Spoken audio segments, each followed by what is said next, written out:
Jika anda memiliki meja kayu, penjagaannya penting untuk kekal seri dan ketahanan jangka panjang.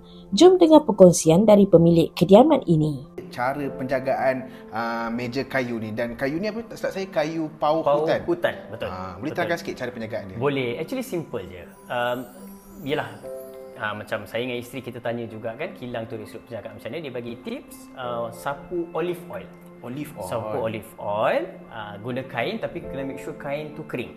Muaz, kena make sure kain tu kering, dan sapu ikut alur dia, Muaz. Dia kita jangan melintang macam ni. Dia kena ikut alur dia. Kenapa kena ikut alur? Untuk lagi cantik ke?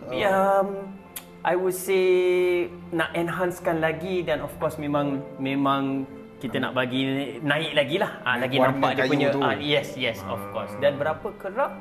2 minggu sekali okey dah. Janganlah 3 minggu sebulan sekali.